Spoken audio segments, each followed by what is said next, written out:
SHIVANNAH representing FARUG. Hi, this is Bakuya Togere. She say what she say. Yes, so today I'm the human blender, Amor, the sweet chocolate, who likes to mix a lot of sweet nothings into one cup of sweetest chocolate. And I'm sitting in for the person who I can't say their name because I'm not their friend. Yeah, so Sambare. yes, Sambare took to me that. I would like to acknowledge the presence of these beautiful ladies. Please introduce yourself. I'm the magnificent, the King Kong.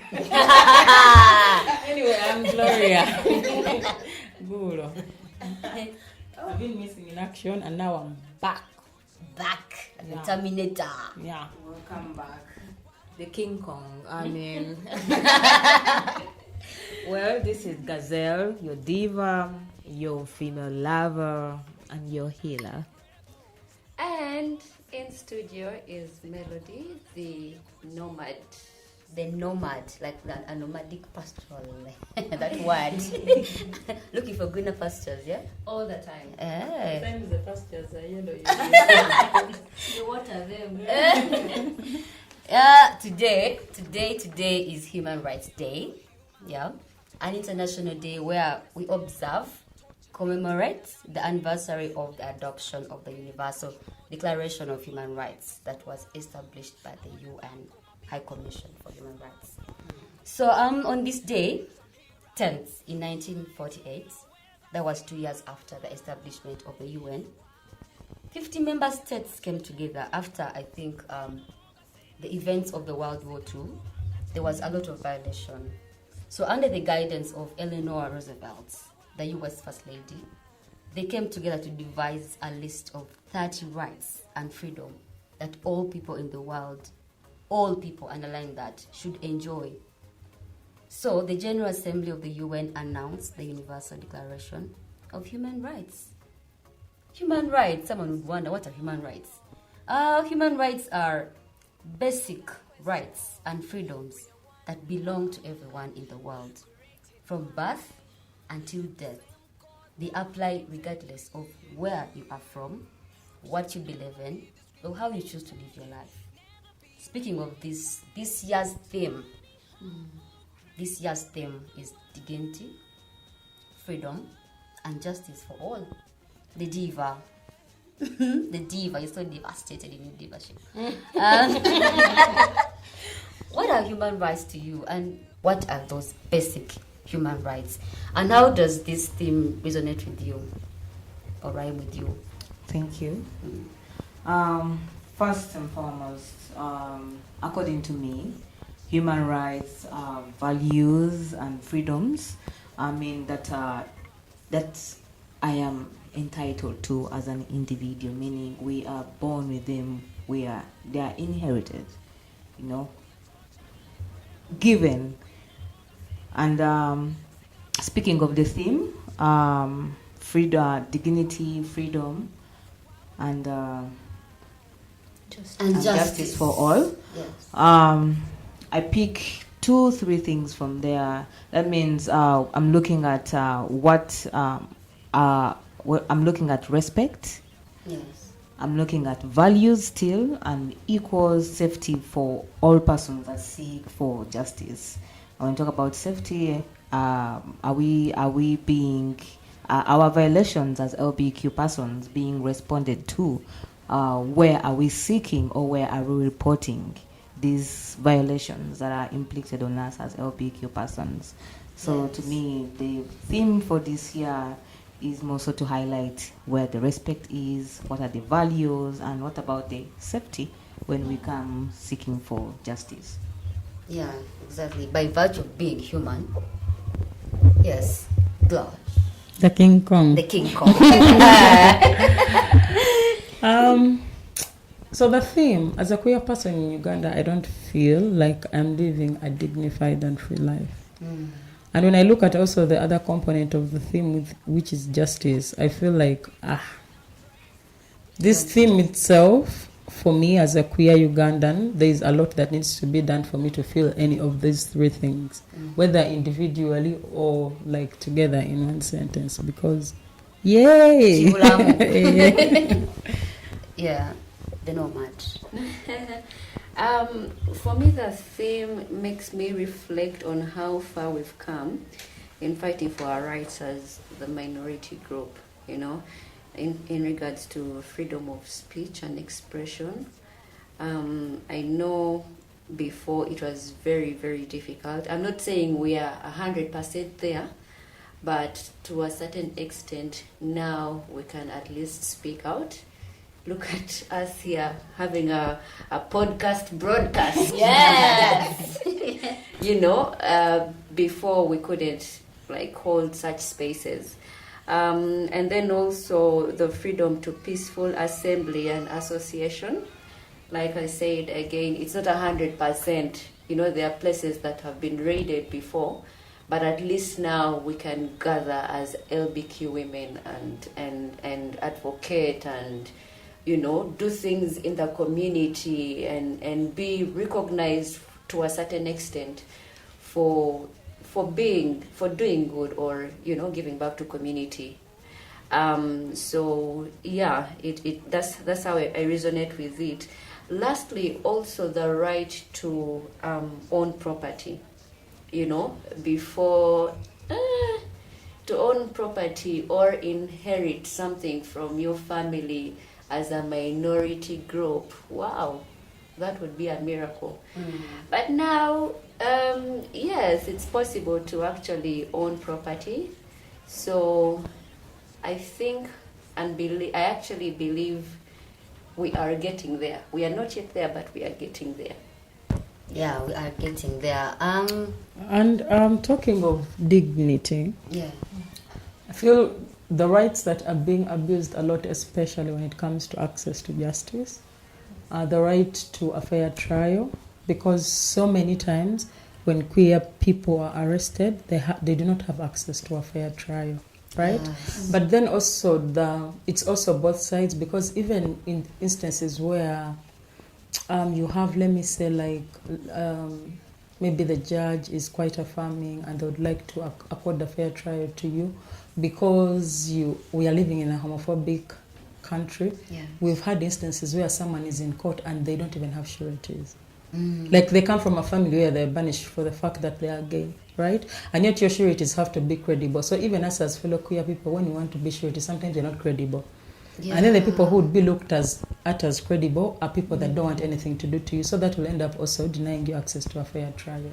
And then also the right to freedom from torture and inhuman treatment. Like the torture sometimes is physical, but the biggest percentage is psychological. Yes. Because if, for instance, you have been arrested as a masculine presenting lesbian woman, sometimes it will depend on what the policeman thinks you are, because your sexuality is going to be judged a lot based on your expression.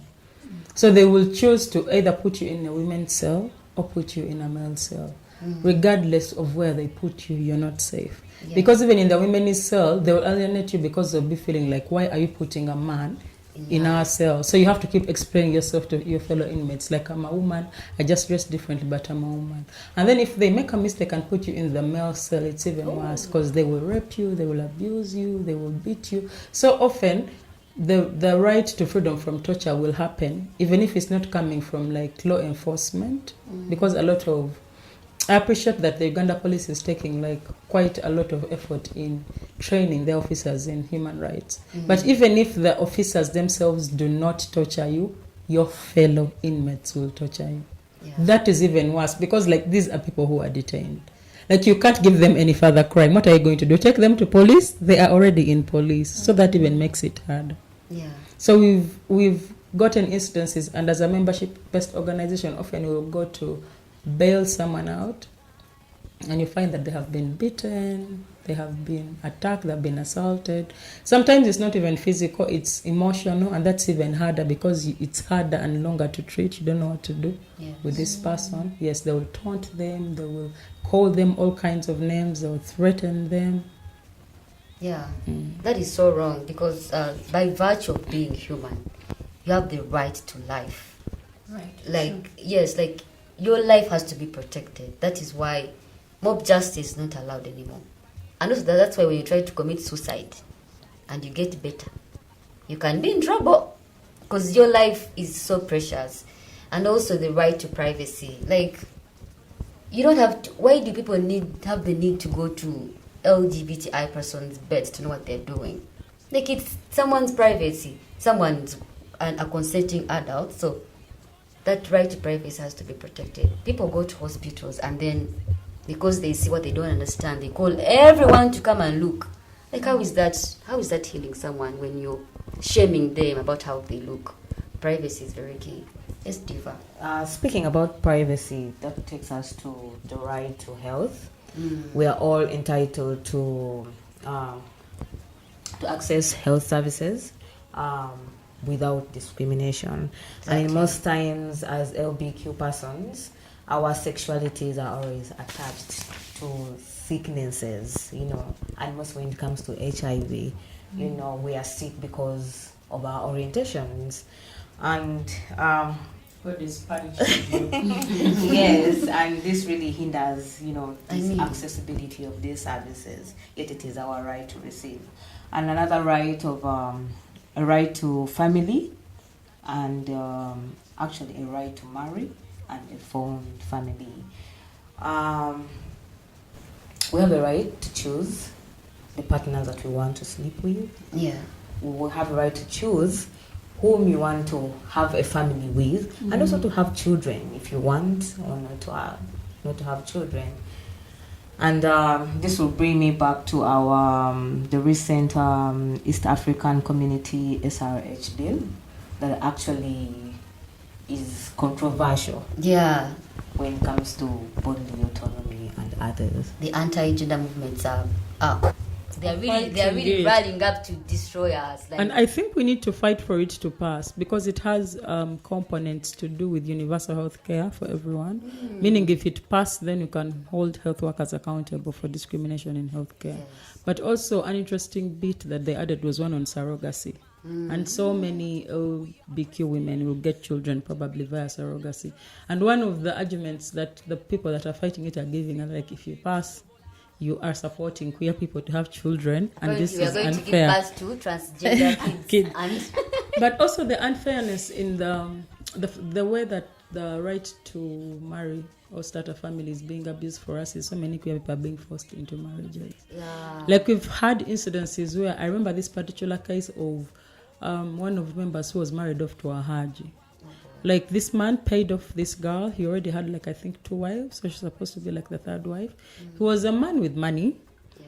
Her family was not exactly broke, but I think they were like middle class. But you know the greediness of parents.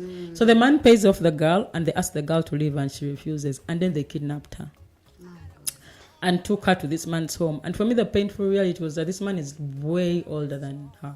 Like they are like you don't like this person, but at least if they were like your age, but you don't like them. And they're your father. Generational gap. And they kidnapped this girl and locked her because when we went to rescue her, they had locked her in the house, and the guy was telling her that you're screaming so much, you're shouting so much, you're being dramatic. I'm going to lock you here until you learn how to be a good wife. Good wife. And often she would go to the window and sit there and to see if there was anyone passing. Until one time she chanced on seeing someone who was passing and asked them for a phone. So she calls us and she's like, come and pick me. And thank God for WhatsApp and live location. We went and picked her, and it was messy. I think we were even going to go to jail for it because the parents were very mad. They're like, you people, are you going to pay back the things that you were given? But yeah. So it happens a lot. And sometimes people are not kidnapped, but sometimes parents have like such a stronghold on us that they will somehow coerce you even without like practically kidnapping you to go there. Like my mom is breathing down my neck, and I keep telling her like, and sometimes it is even hard for you to tell your parents outrightly that I'm not going to marry a man because I am gay. So I'd be there asking, so what if I don't want? What if? And they're like, there's no what ifs. What if I don't want to marry? What if I don't want to have children? And initially when I was younger, they'd be like, please get a man, get married. Now she's like, just have the baby. If you don't want the baby, give the baby to me. But I find this also painful because you're making me have a baby I do not want. So now you're going to make, I'm going to not treat this child nicely because I didn't even want them in the first place. So yeah, it's important for more young women to understand that it is their right to decide who they marry, if they want to have children or not, and with who, which is crazy. And then with all this work, I can't forget this because I'm a self-care advocate. So, like I was mentioning, we went and picked the girl. Like we keep doing all these things that make us forget to rest. And they're exhausting. Because human rights, whether I want to acknowledge it or not, human rights violations lead to denying us the right to rest. Because if I'm spending all my time quarreling and fighting people for my rights, I'll forget to rest. And that is one thing people don't know, that rest is your right. Like I have a right to take a moment, sit down.